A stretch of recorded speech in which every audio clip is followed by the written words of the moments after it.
Hello, beer tubers, and welcome to another beer review with me, Peter, the master of Hoppets, specifically another blind mystery beer tasting. So blind, meaning it's a blind tasting, and mystery, that I know nothing about the beers.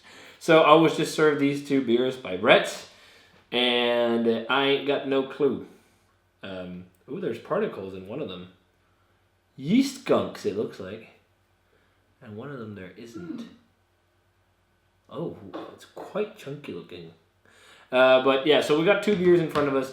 One is a golden yellow color with chunks, and the other one is a little bit more amber. The color difference isn't like significantly huge, but there is a little bit. But I know nothing, so he told me to start with this one. So let's check this one out first.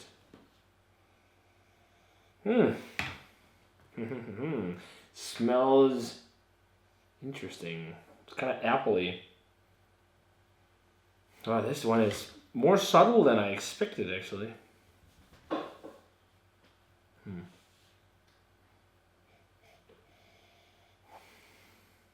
Oh, wow, my mind is totally... Because of the apple notes, I immediately start thinking Belgian beer, but it doesn't really smell Belgian. The more I'm smelling it. Let's try it.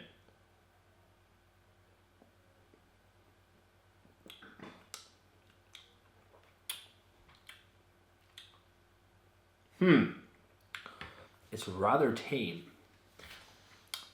I'm thinking that it's some kind of lager, but it's quite spicy actually. And the spiciness is interesting because it can be both phenolic spice if it is like Belgian-esque something, but it can also be spiciness from like noble hops. But very tame, very mild flavors. There's a bit of sweet malt, but the biggest thing I notice is spiciness. And that could, as I said, be phenolics or hops.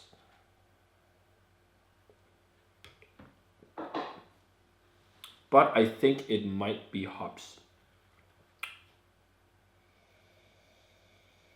Wow, it's so tame and mild though, it's really hard to smell anything. Let's try the other one here without the yeast chunks. Yeah, okay. That has a caramel diacetyl touch. It smells kind of like lager as well. It's not a lager. It's not lagers? No. Okay, well then my first bit of Belgian beer was right. Or other guess. Or what? What? Belgian beer. No.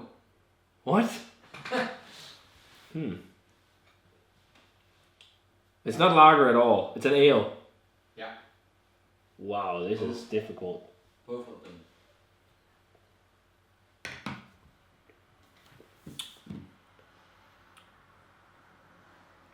But they're so mild. It's really hard. Is it golden ales? It's like British styles. No. Not British styles. No. Not Belgian styles. Poof. Is it IPAs? Old IPAs? They're not old. Well, it is IPAs. Or pale ales. Wow, how could I think this was lagers then? What the fuck? One is a pale ale, the other is an IPA. But I think, so, okay, they're probably West Coast hoppy beers because they're very clean. There's not really much yeast character. But to me, they just seem really spicy, and then one of them has more caramel flavor.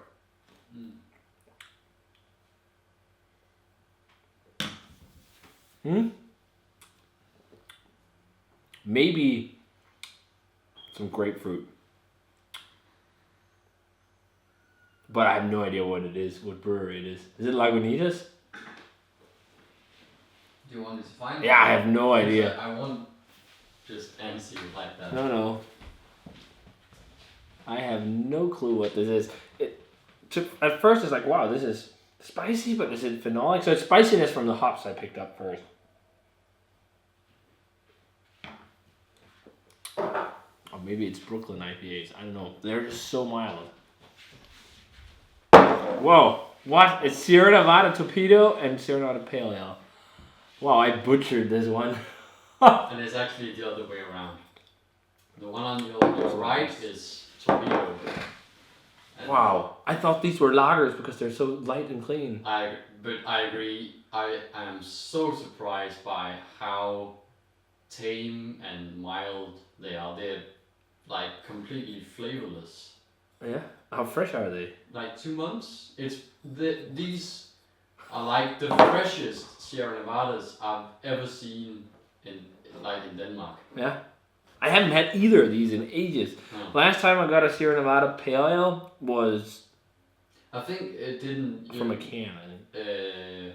Your friend, he had some like founders and Lagunitas and stuff like that not that long ago, and those were much better than these two. And I think those were older than But the these thing is, two. just like, this is scaring me a bit because I was initially really thinking this is macro beer because it's really lacking character. Yeah. It almost just tastes like generic bitter beer. Yeah. You can't fault what these beers paved the way for, but wow, they're mild. But it's hard to tell if they. But interesting that it's quite caramelly. Torpedo. I don't think I thought that back in the day when I had it for the first time. But maybe they've been stored really, badly. Yeah, you don't know. It's hard to tell because it's like regular distribution in a supermarket. Yeah. So, There is some grapefruit for the base, or for the torpedo here. yeah. But man, I was sure that this was either a Belgian beer or a lager because I think it's really spicy. But I just don't remember Sierra Nevada Pale Ale as being spicy. I remember it as being like grapefruity and citrusy.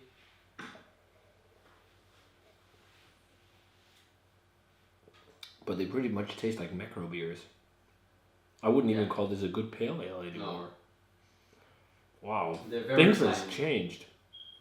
It's hard to tell if they are like this because I've seen Darwin review some of the beers from Sierra Nevada, even the torpedo, and he's been quite fond of it. So Not bad, but they're like very mild. Yeah. Very boring, and I think they're very close to tasting what some macro brewers make that is supposed to be craft.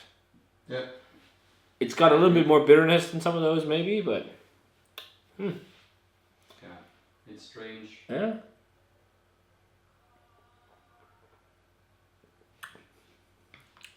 So it's not even like grapefruit. Yeah, there's some grapefruit, but I'm not even like it's to me it's a lot of generic beer flavor with spiciness and bitterness.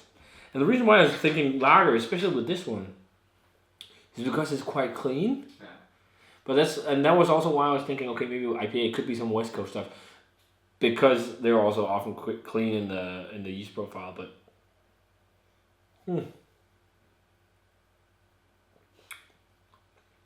yeah,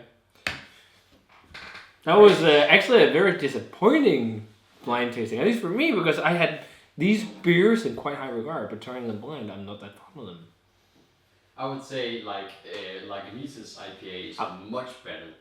Like much, I've had that one several times, and it sits on shelves here like 3-4 months old, and it's much better than this. I'm gonna take a gamble here, and probably some people think this is crazy to say, but I would go like a 70 on the pale ale, maybe like a 70. I think the 2-3, torpedo is a bit better. Yeah, 75 maybe on the torpedo, but I would actually rather drink a well-brewed lager than these. Yeah, absolutely. Which is something I never expected me to say, but the good old lager we just had from Norway, I'd 10 times rather drink that than this. Much better. But they just because they seem so tame. But these guys have grown quite big. It's one of the bigger craft breweries in the world, or in the U.S. But you can't fault them for what they paved their way for sure. And I still think something like, well, I haven't had that in years, Bigfoot and like Narwhal, but those are really nice beers. But these two flagships here are pretty damn disappointing. It really reminded me of having like Brewdog. Brewdog is turned into the same like really soulless, just beer flavored. It's just generic beer flavored with some kind of like hop character going on. And 2 months old, shit. I'd love to try this super fresh. Yeah. But But it could be the batches or the storing. Yeah, I mean, it could be that these guys have been cooking and shipping or whatever, like they've been heated up quite a lot, and then because of that, oxidation happens and flavors get muddled. But I know I got them from my parents, and where they buy them in Foodtex, they are kept cold, so it must have been the shipping, if something. Man, I am so disappointed in this, and it's almost right now. It feels like opening a Christmas present, and there was something you didn't wish for, almost. Because I didn't wish for myself to not like these beers that much, because I've had this brewery, not in high regard, but it's one of those breweries that's the OGs that you always been like, yeah, well, they paved the way. But compared to what's going on right now, man, these guys can't keep up. Unless you're trying to sell this just as a...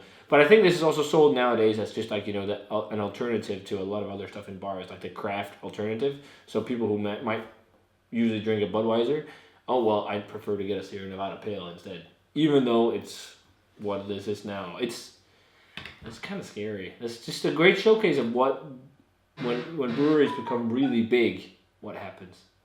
Or can happen. But I think the torpedo tastes a bit papery. It could be. It could have a bit of oxidation, but it doesn't have that like real oxidation. I don't think it's papery, but there's It has a bit of a papery. There are some butterscotch tones, but it could be from malt and not necessarily I don't think a diet. it's like truly oxidized. No. Maybe they've just been cooked. Yeah. Hot handling. They've been like sitting warm, very warm. It's pasteurizing in the bottle. But yeah, that does it for the most disappointing for me mystery beer tasting. They've been really fun to do, but man, I want to try more Sierra Nevada stuff now just to see if I feel the same about their other beers. Wow, this was an eye opener for a brewery that I've always had in kind of high regard. So, hey, that's what happens when you do it blind as well. You're going with no expectations. I mean, I can't believe I thought these were lagers too. But I had something right, either phenolic spiciness or hop spiciness. And it was hop spiciness. So, yeah, if you guys get a chance to do Pale Ale and Torpedo from Sierra Nevada blind, do it. Or, you can't do it blind unless someone does it for you. You can do it blind, but not mystery. But I'd like to hear your guys' opinion on Sierra Nevada and what's going on with these guys at the moment. Do you agree with me that this has turned into something really boring? And do you support your local craft brewery instead? Or do you still buy a lot of this bigger regional brewery beer that is accessible everywhere, but maybe not as high quality as some of the small locals? Let me know, guys. And as always, remember to comment, subscribe, check out the Facebook fan page and Twitter and Instagram. Give this video a thumbs up if you enjoyed it. And I want to say cheers and torpedo. And see you guys in another video.